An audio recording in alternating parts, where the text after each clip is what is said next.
Et aujourd'hui, on va arriver du côté des rivages de la philosophie, mais aussi des arts, avec cette fois des intervenants qui nous viennent de la région lyonnaise et iséroise.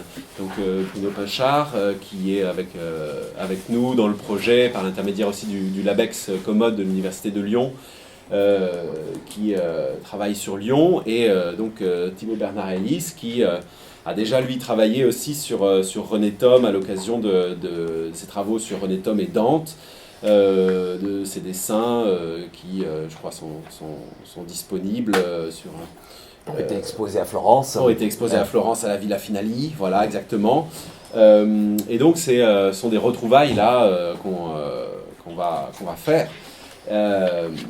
Alors, l'œuvre de Thom va être donc commentée, va être reprise et élargie finalement du côté de la philosophie, et dans un dialogue avec Aristote qui a été entrepris entre Bruno et René il y a de ça pas mal d'années, mais qui est toujours vivant, toujours vivace.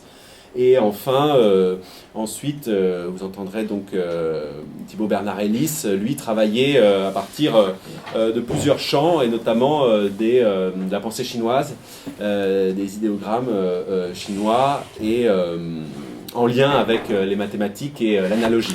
Voilà, donc je me tais là, je vous laisse la parole, mon séminaire. Merci Clément.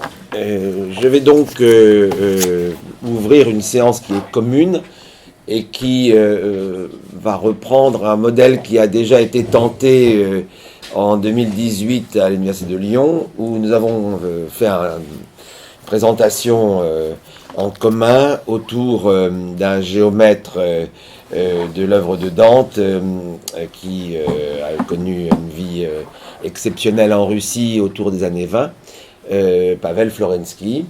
Cette première manifestation commune, du moins en France, complétait les travaux qu'on a fait à la Villa Finali, et est consultable aujourd'hui sur Internet, puisque ça a donné lieu à un film.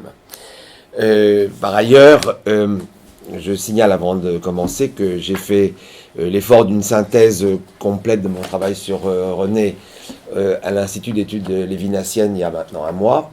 Et c'est disponible sur Internet, il suffit de se connecter avec l'Institut, et vous verrez, disons, un exposé ordonné de l'ensemble de l'entreprise.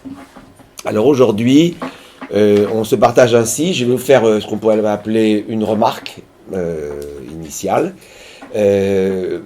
Mon voisin, donc, Thibaut, présentera ses dessins et leur complexité admirable, et puis je proposerai une conclusion. Alors pour rappeler, parce qu'évidemment je ne suis pas nouveau dans cette entreprise, pour rappeler ce que je veux et ce que je fais, je le rassemble en quelques paroles. J'ai, comme vous le savez, travaillé avec René Thom, et j'estime que le dernier texte qu'il m'a donné, c'est-à-dire ce texte s'intitule « La transcendance démembrée » et qui sert de postface à ma thèse d'État, est un texte largement inexploité et en premier par moi. Ce cadeau, au fond, était une telle réserve de pensée que j'ai résolu de poursuivre une herméneutique de cet ensemble. Ce texte extraordinairement difficile qui, malheureusement, quand ma thèse est sortie et imprimée, et qui a contenu donc le texte de René, n'a pas été si bien reçu. J'ai eu la douleur de voir qu'un homme de l'intelligence et de l'ampleur spéculative comme le père Tilliette faire remarquer que je m'étais laissé égarer par les bizarreries cornues de René Thom, ce qui était un mot, mais un mot qui, dans la bouche de cet homme, était dommage, et n'a pas permis de prendre en considération l'ampleur de ce document. Alors ce document, je m'en sers de la façon suivante. Son nom, donc, son titre, c'est « La transcendance démembrée ». Ça fait plusieurs années que je travaille dessus. Je ne peux pas dire que je suis arrivé au bout de l'interprétation qu'il mérite. J'ai en effet rédigé, c'est devant moi ici, une longue analyse, mais qui ne suffit pas, j'en suis vraiment conscient. Et au fond, je convoque autour de moi ceux qui veulent bien travailler sur ce programme. Et on peut dire qu'une certaine façon, Thibaut, même s'il n'est pas un spécialiste de la transcendance démembrée, représente, disons, les fécondités de ce texte et de l'urgence qu'il y a à le penser. On peut dire aussi que on est tous, au fond, à l'œuvre autour de cet axe central.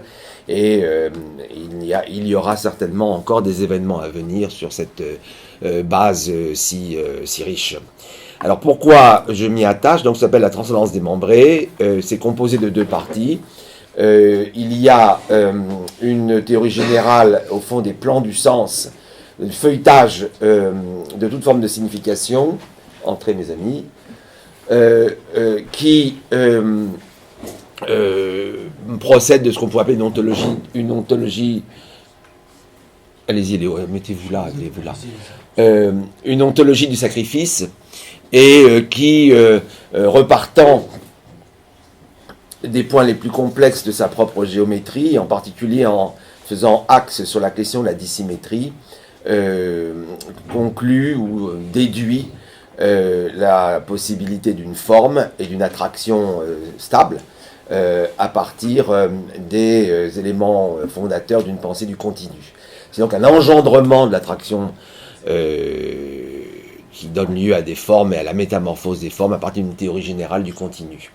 Et dans une deuxième partie, ce texte s'en prend plus particulièrement à l'effort que j'avais mené à cette époque, c'est-à-dire de montrer comment une culture en engendre une autre, comment la théorie générale des formes et de la métamorphose peut se déployer sur le champ culturel, même je dirais dans le cas de René dans le champ civilisationnel, et il a déployé en utilisant les éruditions qui sont dans mon livre, un schéma général qui le place, si vous voulez, entre, si on voit ça du point de vue de l'histoire des idées, entre la chute de l'Empire romain, telle qu'elle a été conçue donc à la fin du XVIIIe siècle en Angleterre, Spengler à l'autre extrémité. C'est donc une sorte de morphologie goethéenne des civilisations qu'il a tentées.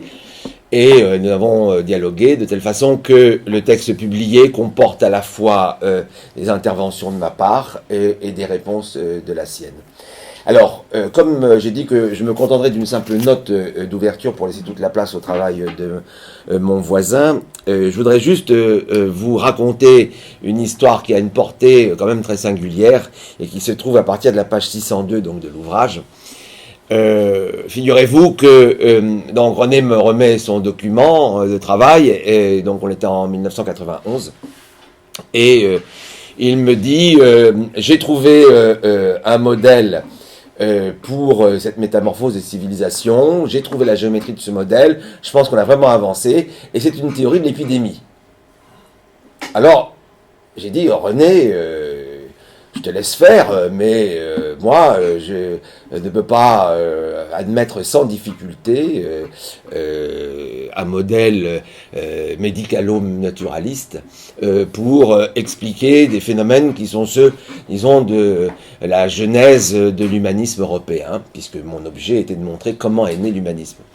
Et alors, évidemment, aujourd'hui, je retrouve le modèle, donc qui se trouve développé à partir de la page 602, et les polémiques que nous avons entretenues, parce que on a écrit des notes assassines l'un contre l'autre, les notes donc 6 à 9, on s'est disputé, et aujourd'hui, ça prend un sens hallucinant, parce qu'évidemment, je suis très stupide, et je résiste en lui faisant grand grief de créer des modèles avec une trop grande charge idéologique, et que je ne veux pas m'associer à cette idéologie épidémiologique pour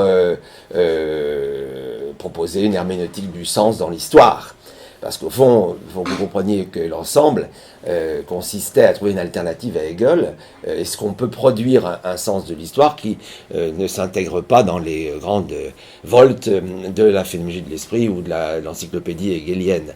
Donc je m'étais dit, si je suis responsable d'avoir mis en cause le système hegelien pour mettre à la place un modèle épidémiologique, mettez-vous à ma place, j'étais jeune et fragile, certes, mais je voulais quand même pas être coupable d'une pareille entreprise. Alors, je vais vous lire, pas entièrement, le débat qu'on a eu, parce que, au fond, c'est évidemment un côté anecdotique, parce qu'on est supposé être dans une épidémie à notre tour, et d'être pris dans un phénomène contagieux. Mais au fond, il y a tout un halo de sens dans cette affaire, dont là encore, c'est comme la transcendance démembrée, je ne suis pas sûr de l'avoir entièrement épuisé, mais il y a tout un halo de sens qui pose en premier, vous le verrez, la question du naturalisme, c'est-à-dire jusqu'où on peut employer une naturalisation des formes pour penser des phénomènes qui sont liés au travail des hommes dans l'histoire. La pensée de Thom est dans cette alternative qui pose à tous des grands problèmes. Si on se prive de Thom au nom d'une forme de spiritualisme, par exemple, pour dire les formes même qualitatives ne respectent pas la centralité de la conscience et ne permettent pas de constituer au fond une véritable logique de l'humain.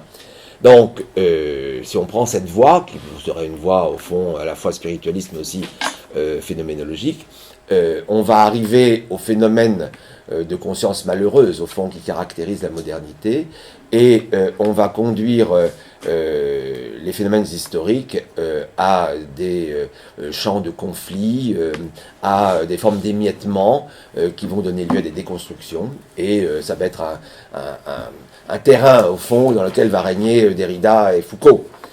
Et si inversement, on résiste à cet émiettement du sens, contre Hegel toujours, hein, bien sûr, hein, si on résiste à cet émiettement du sens, et que on le retravaille par des formes thomiennes, qui, par exemple, seraient en accord avec la pensée profonde d'Aristote, on a donc la capacité à reconstruire un cosmos, on reprend des formes finales, téléologiques de l'univers, et on monte un projet métaphysique élaboré, mais au risque que la césure entre la nature et l'esprit soit abolie, et que nous ayons affaire à une forme de réductionnisme, non plus un réductionnisme mécaniste, comme celui contre lequel Thom a lutté d'une façon si extraordinaire, mais un réductionnisme à la nature, qui, pour reprendre les formules de Leibniz, donnerait lieu à des principes de la nature, mais pas des principes de la grâce. Par grâce, on veut dire,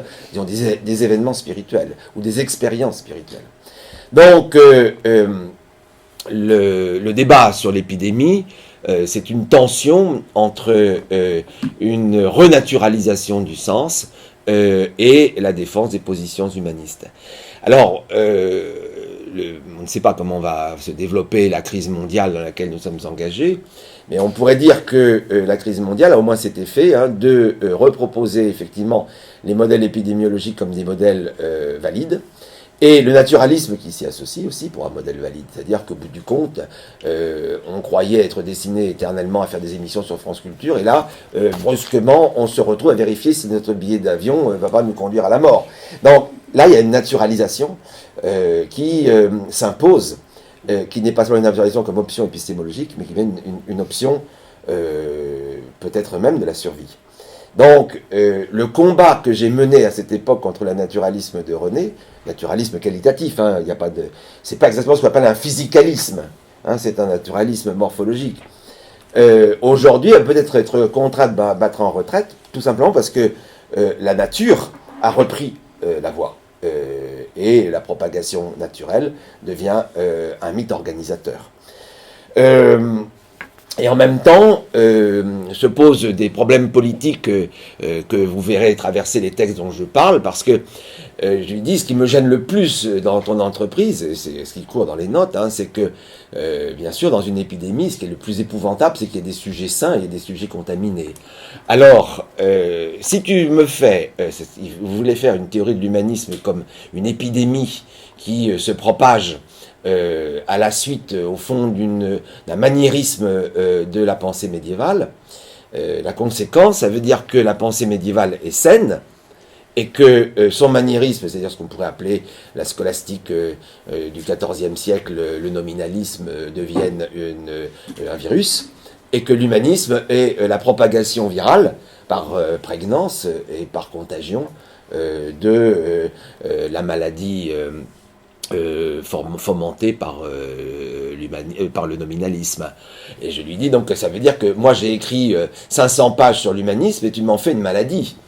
Et parce qu'on pourrait aussi dire le contraire, c'est ce que je lui dis. Je dis, si on imaginait que c'est les scolastiques qui sont cancéreux, et que l'humanisme est une transition post-cancer, une sorte de façon d'être rédimé miraculeusement de la nodosité réduplicative du cancer. Alors, est-ce que le modèle épidémiologique est si résistant d'une part et aussi souhaitable ? Et enfin, à la fin, il a quand même battu assez en retraite en disant « Je veux absolument, est-ce que c'est possible, que le modèle épidémiologique, au fond, ne soit pas rendu avec des valeurs positives ou négatives, que ce soit juste un modèle pur qui n'implique pas une évaluation, et qui soit libre des valeurs qui s'associent entre le sain et le malade ».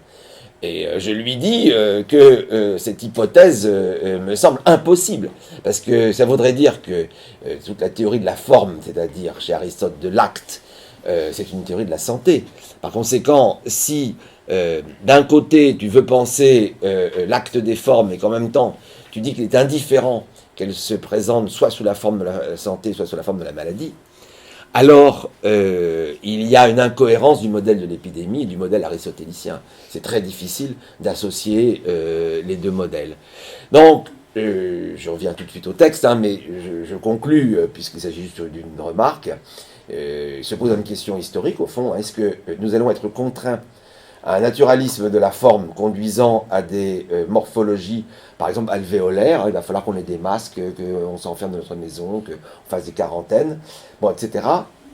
Tout ce mécanisme va-t-il échapper à des évaluations de sens, c'est-à-dire qu'il va y avoir des bons qui seront en bonne santé et des mauvais qui seront en train de tousser, ou simplement va se créer à partir de cette dynamique d'autres possibilités spirituelles. Alors c'est ce qu'il répond René, mais une vraie épidémie, c'est une sorte de boucle dans le continu, si vous voulez, et qui comporte donc une force de propagation colossale, et dont nous sommes d'ailleurs les témoins, mais après il y a des courbures de la courbe, donc tout ça est dessiné sur mon je ne peux pas le faire circuler, mais vous comprenez bien. Il y a des courbures donc de cette poussée épidémiologique qui créent des restaurations, des formes de renforcement, et finalement, ça c'est une remarque évidemment très profonde, une modification des caractères acquis, c'est-à-dire que dans l'épidémie, les corps sont tellement tordus par l'attaque virale qu'en réalité, ça modifie leur patrimoine génétique, il y a une mémoire de l'épidémie, et il y a au fond un saut qualitatif des formes acquises. Et à ce titre, il y a peut-être une histoire finale, même on pourrait dire bonne du monde par l'épidémie. Comme si l'épidémie apportait une sorte d'enrichissement du patrimoine initial de l'humanité. Et nous avions enfin un débat que vous pouvez comprendre. Dans le schématum très sophistiqué, le gonflement, la tumeur au fond épidémiologique, a pour caractéristique de revenir exactement au même point, c'est-à-dire qu'il y a un phénomène de résorption dans la restauration, qui fait qu'on revient à la forme initiale, quoique encore une fois enrichi de prédicats acquis dans l'épreuve de la maladie. Et moi, je m'oppose à cette vision, je soutiens que l'axe du temps se prolongeant, même si le modèle est puissant, il n'y a jamais de retour à l'état initial. Mais vous comprenez bien que ce débat est important, parce qu'imaginons que la mondialisation change à cause de l'épidémie, et que nos rapports avec la Chine changent. Nous vivons là une métamorphose plus importante que, par exemple, la fin de la guerre de 14. C'est-à-dire les formes font à la fois de protestation et d'affirmation de ce monde vont totalement disparaître et totalement changer. Ce qui fait que ce qu'on appelait au fond l'écologie ou les problématiques de révolte écologique qui étaient uniquement sur des axes quantitatifs basés sur des mesures vont peut-être se heurter en fait à des phénomènes de population qui n'auront pas été ceux qu'on croyait, c'est-à-dire ce qu'on pourrait appeler les migrations climatiques, mais des migrations d'un genre complètement différent et rythmées par les modèles dont nous parlons précisément. Donc il se pourrait, j'en sais rien, hein, j'ai eu cette idée ces jours-ci, évidemment, mettez-vous à ma place, hein, il se pourrait que les petites lignes que je vais présenter maintenant, finalement, aient une ampleur et soit encore un front d'actualité de René. Ce que j'ai pas eu le temps de faire, peut-être qu'il y a déjà que les gens le savent ici, peut-être qu'il existe d'autres textes de René sur l'épidémie. En tout cas, moi, personnellement, je n'en connais pas. Ça veut dire que si vraiment on veut faire une pensée épidémique pour ici et maintenant, il faut se rapporter à ces pages 600-605 du livre nous avons fait en commun. Donc, je vous lis juste, après je te donne la parole, hein, l'entrée en scène. Hein, dans l'interprétation des changements historiques, dit-il, ça c'est lui qui écrit, hein, qui constitue le sujet essentiel de la raison des doublés, donc c'est le titre de ma thèse, la perturbation est due à une innovation explicite. En fait, il s'agit d'un syndrome cohérent d'innovation successive militant grosso modo dans le même sens. Mais pour avoir une interprétation plus concrète, donc concrète, c'est-à-dire plus morphologique, hein, il est bon d'étudier d'abord la perturbation apportée dans un groupe social par une innovation douée de prégnance. Donc vous voyez, c'est le modèle science-prégnance qui lui-même est issu du concept de transcendance démembrée dans l'ensemble du texte. Situation qui est aussi celle du départ d'une épidémie. Donc vous voyez le texte qui s'ouvre ici, dans l'exemple de la contagion infectieuse. Alors moi, j'ai écrit une note. J'ai écrit, ce n'est pas sans une certaine réticence, on est en 1991, hein, ce n'est pas sans une certaine réticence que je vois René Thom ici d'une analogie entre le phénomène humaniste et le phénomène infectieux. Mettez-vous à ma place, comme je l'ai dit tout à l'heure. J'ai proposé en effet une évaluation de l'humanisme à partir de la scolastique, non pas pour faire cette dernière un référent sain, mais pour proposer de penser les figures de l'humanisme comme une suite de déformation d'une structure stable. À ce compte, on pourrait aussi bien soutenir, selon un autre point de vue, tout aussi légitime, que c'est la scolastique qui est un cancer et l'Antiquité vantée par les Renaissants le corps sain. En un mot, il ne faudrait pas que cette modélisation interdise de percevoir la profonde légitimité, je dirais même avec Vico le caractère providentiel de l'aventure humaniste, c'est-à-dire ce qu'on appelle globalement la philosophie de l'esprit, comme de toute entreprise qui sort d'un ordre pour obéir jusqu'à l'impossible à l'intimation de l'infini qui la porte. Évidemment, je défendais l'idée que la déstabilisation de l'humanisme était impliquée comme une métaphysique de l'infini, et que l'humanisme, ce n'est rien d'autre que, au fond, la découverte de l'infinie divisibilité du sens. Et si on voit ça comme une épidémie, ça devient très embarrassant à conduire et à gérer jusqu'au bout. Et on continuait, bon je vous lis pas tout, mais je ne crois pas que là, j'ai essayé de le protéger de lui-même, parce que ma stratégie c'était pas de m'opposer, comment pouvais-je m'opposer à René, bon, et d'utiliser ses propres textes contre lui-même. Alors je disais, je ne crois pas que l'intention de René Thom soit si pessimiste qu'il y paraît, puisqu'il fait par ailleurs du phénomène infectieux l'occasion pour l'organisme d'une suite d'épreuves dont le dépôt constituerait le patrimoine génétique de l'individu.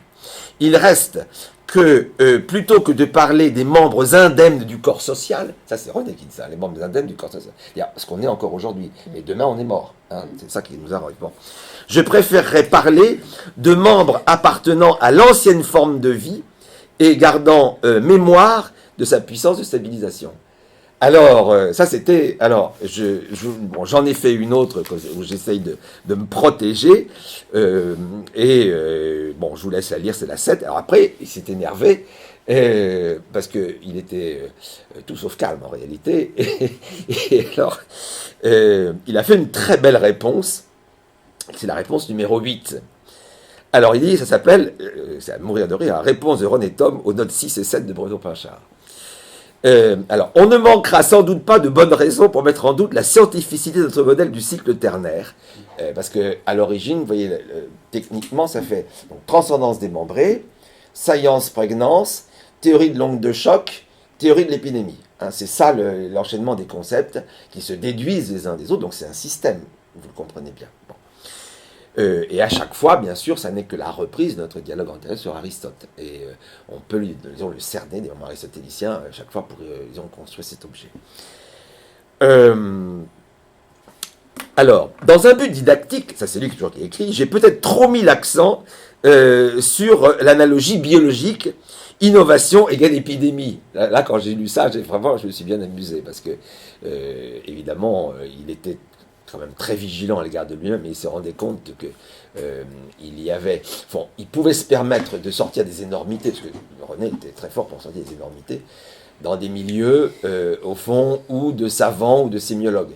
Mais en philosophie, ce dont moi je venais à cette époque, je lisais évidemment immédiatement les objets en termes politiques. Parce que la philosophie dans ces années-là, enfin, comme ça n'a pas changé d'ailleurs, a une sensibilité politique très développée. Et donc, le conflit politique était toujours près de se déclencher, et vous le voyez. Et donc, comme il était merveilleusement penseur, il essaie de construire une théorie améliorée pour éviter cet inconvénient. Et donc, alors je ne vais pas tout vous lire parce que ça devient très très compliqué, je suis d'ailleurs même pas sûr d'avoir tout compris. Donc j'ai essayé de lui opposer sa propre théorie pour l'empêcher d'aller trop loin dans l'innovation qu'il faisait. Et alors comme il était très très malin et surtout une puissance de mimétisme extraordinaire, il va utiliser une de mes propres théories pour m'empêcher de l'attaquer trop. Donc quand même, ça vous montre le niveau de ce combat. Donc, alors, c'était à cette époque, j'étais spécialiste de la théorie de l'analogie, c'est un auteur qui n'a aucune importance ici, qui s'appelle Cajetan, qui était un spécialiste de la Renaissance de la théorie de l'analogie. Bien. Et donc, il va dire, si on lit bien ce que tu as écrit sur Cajetan, en réalité, ma théorie de l'épidémie est juste.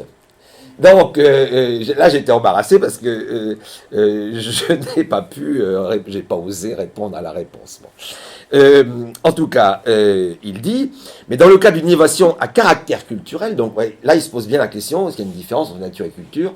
Est-ce que je ne suis pas en train de pratiquer un naturalisme réductionniste à ma façon, ou physicaliste en un sens non mécaniste?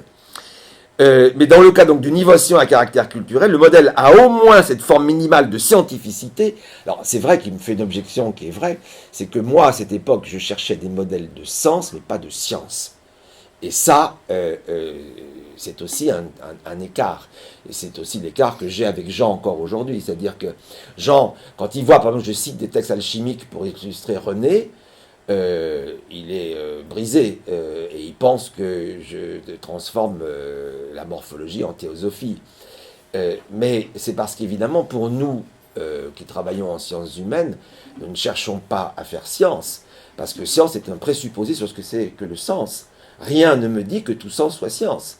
Alors, ou alors, il faut prendre science au sens de Platon, c'est-à-dire l'épistémè, mais qui comporte à ce moment-là des étagements qui ne peuvent pas être réduits simplement à la forme d'une axiomatique et d'un travail de réciprocité entre la construction mathématique et le laboratoire.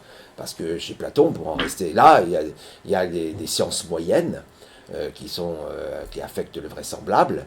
Il y a des sciences dialectiques qui construisent par opposition leur objet, et il y a des sciences contemplatives qui sont de l'ordre de l'initiation et de l'ordre de l'extase. Donc, si vous employez sur un mode moniste ou univoque le mot science, là, vous refaites une autre forme de réductionnisme, qui n'est plus l'épidémiologie, la naturalisation à l'extrême, mais ça devient le scientisme. Et là, la philosophie ne peut jamais se plier, enfin si elle est vigilante, parce que bien sûr, il y en a qui font carrière que sur le scientisme, ça n'est que trop clair. Mais donc, on ne peut pas, en tout cas quand on est platonicien, on ne peut pas faire ça. Donc, mais dans le cas d'une innovation donc, à caractère culturel, le modèle a au moins cette forme minimale de scientificité, donc il faudrait interroger René, hein. Malheureusement il n'est plus là, mais que veut dire forme minimale de scientificité? Est-ce que c'est au sens de thé et tête, c'est-à-dire une science accompagnée de l'opinion? Est-ce que ça veut dire que je dispose quand même d'une axiomatique? Ou est-ce que ça veut dire que c'est une science qui commence mais qui ne s'achève pas? Vous voyez, le genre de problème qui se pose. Donc, forme minimale de scientificité qu'il est parfaitement indépendant d'un point de vue éthique sur les idéologies en présence. Ça, c'est faux. Hein. Donc, ce modèle est donc suffisamment scientifique pour être parfaitement indépendant d'un point de vue éthique sur les idéologies en présence. On ne peut pas admettre ça. Et c'est croire que la science n'a pas de portée idéologique. Et là, il manque... c'était tout le débat qu'on avait déjà avec Largeau, parce que Largeau, il croyait ça. Et il pensait que quand on faisait de la science, on était libre de l'idéologie. Mais enfin, c'est inacceptable pour un philosophe. Et je défie quiconque de défendre des positions de ce genre. Bon. Donc, pour moi, la science véhicule des idéologies bien plus graves. Parce qu'en plus, elles sont douées d'une générativité. Et d'ailleurs, René le dit. Hein, et il le sait. Donc, je n'accepte pas cette phrase, mais qui est, disons, dans la ligne de l'épistémologie française. C'est-à-dire que si vous êtes français depuis Auguste Comte, vous pouvez parfaitement accepter cette phrase. Moi, je la refuse entièrement. C'est pour ça que je fais de la métaphysique et pas de l'épistémologie. Et alors, il dit, il est fondé, pour revenir à Cajetan, donc vous voyez, il me renvoie à Cajetan, sur une nouvelle forme de l'analogie de l'être. Alors là, c'était mon objet théorique, puisque ma thèse, c'était que la scolastique se transforme en humanisme par le développement de ce foncteur de l'analogie, de la scolastique et l'analogie. Et donc, il me dit, mais l'analogie, je vais te la renvoyer, et d'ailleurs c'est magnifique, je vais m'arrêter là. Hein, il faudrait imaginer une nouvelle analogie qui identifierait l'être de la substance à l'être de la transition, c'est-à-dire à l'être de la métamorphose. Alors, c'est une idée extraordinairement intelligente, c'est de dire, l'analogie, c'est une théorie des catégories d'Aristote, qui revient à dire qu'il y a différents sens de l'être, si on dit que l'être est une substance ou l'être est un accident. Ça, c'est ce que défend et développe de façon très, très profonde Cajetan. Eh bien, René dit, au lieu de se tenir à cette linéarité catégoriale qui, au fond, repose sur un excès de confiance dans le langage, et surtout un excès de confiance dans la logique, faisons une morphologie des catégories, et pensons que les catégories ne sont pas donc des schèmes de prédication, mais des schèmes de métamorphose. Alors, si on admet cette position, il pourrait y avoir une analogie non plus simplement donc de liaison catégoriale, mais de développement morphologique, et qui mettrait donc la métamorphose comme la catégorie centrale. Et comme la métamorphose, c'est l'épidémie, donc j'ai gagné. Et alors après c'est trop fort pour moi, je vous le dis sincèrement, il propose un modèle géométrique.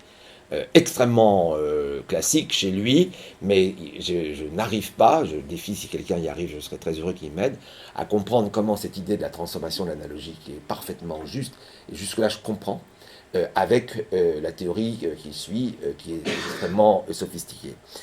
Et alors il conclut, donc le développement est page 605 si ça intéresse quelqu'un, dans ce modèle mathématisé, que je ne comprends pas au sens strict, à ce degré d'abstraction, et là il se défend encore, entre conservateurs et révolutionnaires, là on voit qu'on est vraiment dans la tension politique de Paris des années 90, hein, il n'y a pas lieu de prendre parti. Donc il y a une neutralité, hein, René pense qu'il a acquis une neutralité politique de son objet. L'historien, évidemment, pour peu qu'il se livre à l'empathie, pourra être d'un autre avis. Évidemment, ça c'était un coup contre moi, parce que j'avais bien prétention d'être pas un historien. Et comme j'avais une sensibilité politique, il laissait entendre que j'étais retombé au fond en dessous de la science, et que je revenais à mes occupations empiriques d'historien.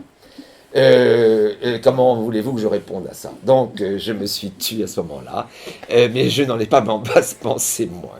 Et voilà, c'était donc pour vous montrer qu'il y a des possibilités encore dans le corpus de Thom absolument inouïes, parce que qui pouvait imaginer que je pourrais vous amener dans un texte en plus latéral de René, un des enjeux qui rencontre notre temps, hein, d'une part, et puis ensuite quand on le lit lentement, pas de façon agitée ou précisément idéologique, mais qu'on le lit comme il est écrit, parce que je vous ai lu que les notes, hein, je n'ai pas lu le texte lui-même, bon, ça serait trop long.